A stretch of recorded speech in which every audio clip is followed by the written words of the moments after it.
Right. Normally I use camera equipment in the sort of middle range of price. And that's because I use an APSC camera, so the camera gear that I get tends to be a bit cheaper than the full frame equivalent. Today, I want to see how cheap I can go. So, I went on eBay and I found this lens for £6, or $7.40. That's the price of 2 coffees from Starbucks, 4 double cheeseburgers from Mackey's, or less than 1% of the Tamron 17-70 zoom lens that I use for my Sony a6500. This is the Olympus OM Mount 75-200mm zoom lens from Super Paragon. I found it on eBay for very, very cheap. Couldn't believe the price, so I bought it for my film camera. Using this adapter from K&F Concept, I'm able to use that film camera lens, this old vintage lens, on my Sony a6500. So today I'll be walking around the city of London with the 75-200mm £6 lens and gonna see if it's any good. If this lens even takes just one usable picture, I'll be happy, to be honest. It was £6. I'm just gonna get warmed up and maybe just test out the sort of reach. So I'm gonna take 2 pictures of that thing in the distance, one all the way zoomed out and one all the way zoomed in, so you can see the sort of overall reach that this lens has. Oh, I'm not used to using manual focus at all. In terms of aperture, I'm gonna stay at the most wide open aperture, which actually isn't that wide open at all. The lowest aperture is a 4.5. Ooh.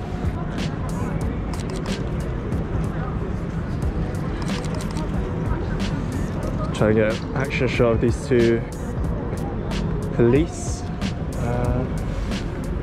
In terms of aperture, I'm just staying at 4.5 at the moment. That's the lowest aperture there is on this lens, which isn't a massive shame because once you zoomed in at 200mm, the bokeh will be stronger than it is normally anyways.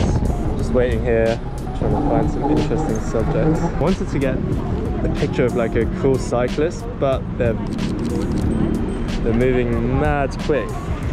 I can't focus in time, so these are all too blurry, I think.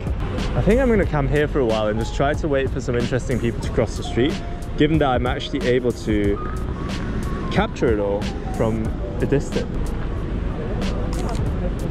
Just getting used to the manual focus. Obviously normally I tend to stay in continuous autofocus or single shot autofocus just so I don't have to really worry about the focus and just let the machine do the work. Obviously with a lens that I paid £6 for, it won't have that electronic feature. We'll try and take a picture of that clock in the distance. In terms of settings, I'm literally just adjusting it as I need to make the picture properly exposed. My aperture is more or less constant at 4.5, and I just look at the screen, and if it's too dark I slow down the shutter speed, if it's too bright I do the opposite. Let's get a picture of these 2 signs. Cool guy with a suit. You have to be able to manually focus so quickly if you're trying to do street photos of a moving subject. If they're coming towards you or moving away from you, it's really hard because as the distance of the camera changes, so does the focus. So maybe what I'll do is I try to take pictures of subjects moving across like that, so they're not really getting closer or further away to the camera, so I don't have to adjust my focus as much.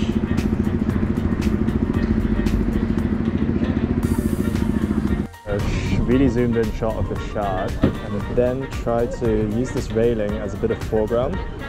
So I'm not zooming all the way in to have the whole shard in there, and then in the sort of bottom quarter you can see this rail just adding a bit of texture to it. That building over there is very nicely. Let's take a shot of it.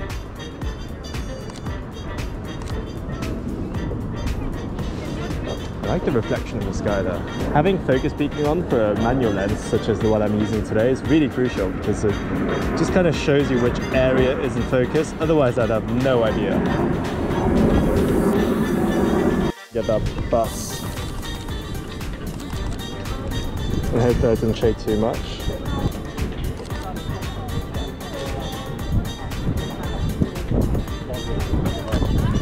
Sky's pretty. Good shot there.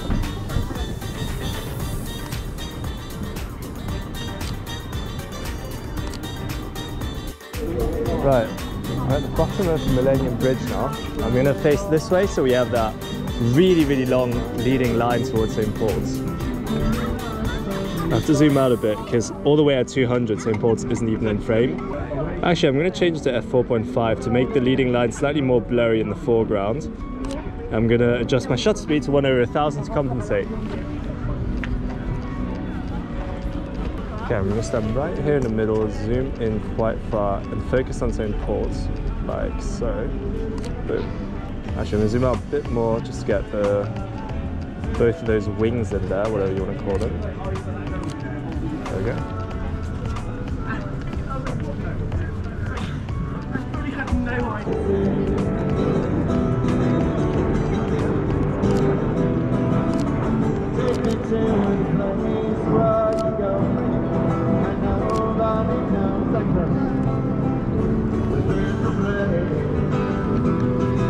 I really want to get a silhouette shot of someone on the bridge, but the railing in the foreground is kind of annoying. I think the only way I can take that shot if someone walks really close towards the railing. Okay, so when the night is come and the light is dark and the moon is the only light to see, shed tears just as long as you stand by me. Baby, you're in trouble, don't you stand by me. Oh, tears just as long as you stand by me. Baby, you're in trouble, don't you stand. Called Stand By Me here on this fabulous Friday. And what a fabulous audience you are as well, I must say. And I'm going to sing one of my own songs now. It's from a musical I've written. Gap between the clouds over there, where the shine, there's like a sun ray coming through. I'm going to try to compose this image with the greenish bridge in the lower third, and the upper 2/3 will be focused on the sun ray. Let's see. I'm going to wait for that tube to pass so the green is a bit more pronounced. My shutter speed is all the way up for this one, so it's 1/2000. Because whenever I take a picture of the sky, I want to make sure that all the highlights are captured, all the little differences in the sky, all the sort of details in the sky. I want to keep those. So to make sure that I'm not overexposed, I've just put up my shutter speed all the way.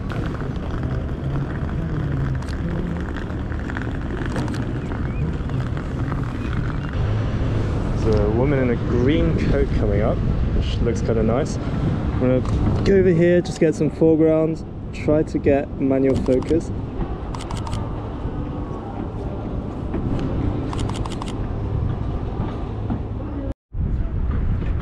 Let's try another time.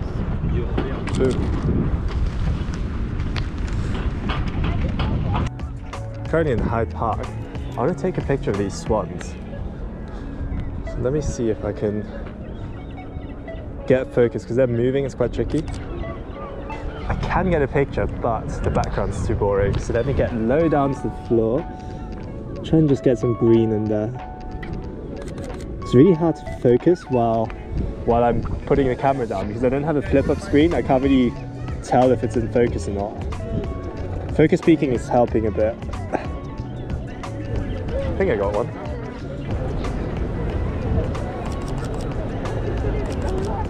There we go. I wanted to isolate the lady with the green coat. I think I managed to do it. Basically, shots of people crossing the road that are wearing something quite vibrant, an outfit that stands out. It's usually quite a nice street shot to get. Like this big tunnel. Just going to try and take a picture of it. It's quite an interesting shape because it gets narrower as it goes on.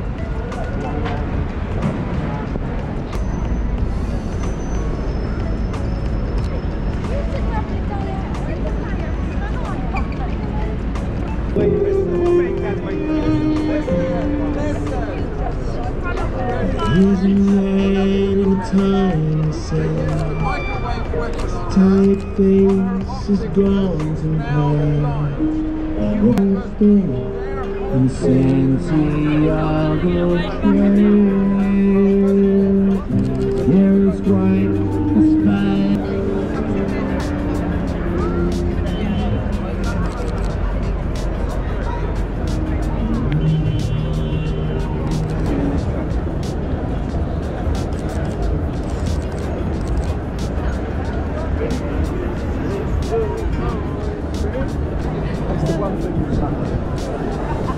Gotta take a picture of those two.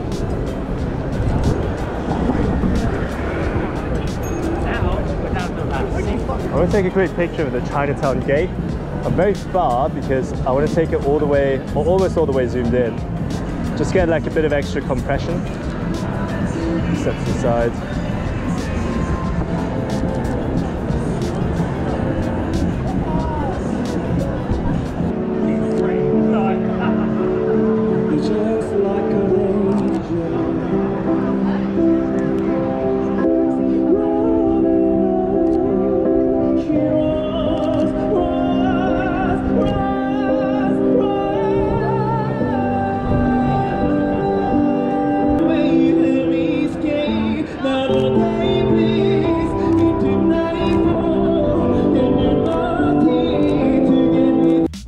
Picture the lanterns. There's two colors of brick just behind them. We're going to line it up in the middle and take a shot. Kind of works.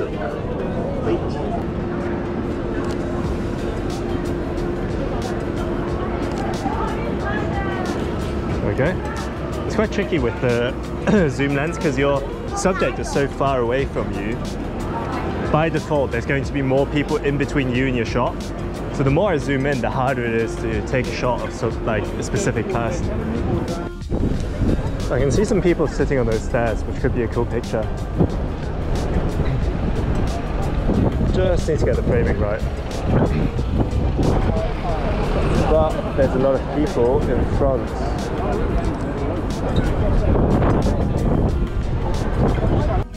Love the look of the fountain.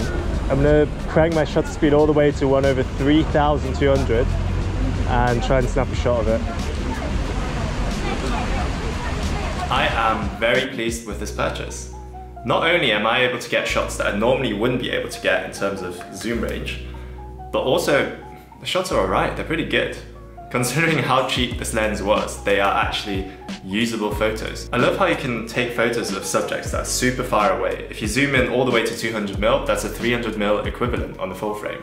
So even if you're trying to snap a photo of someone that's really, really far away, you can do it.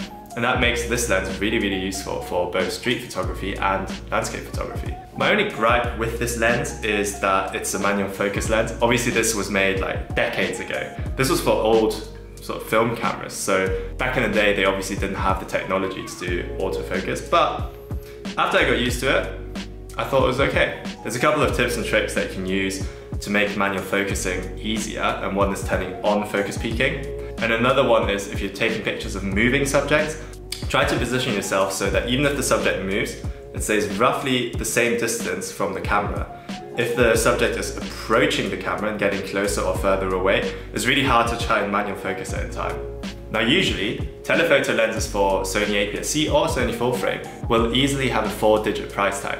Now this lens obviously doesn't get anywhere close in terms of image quality and sharpness, but it was £6. If you ever want to play around and find a really cheap lens, go on eBay, do some digging. It's an absolute goldmine for vintage lenses that come at a fraction, like a minute fraction of the price of their modern day equivalents. Anyways, I hope you enjoyed the video as always. If you did, leave a like and subscribe to the channel. Got lots of fun stuff coming up, and I'll see you next time.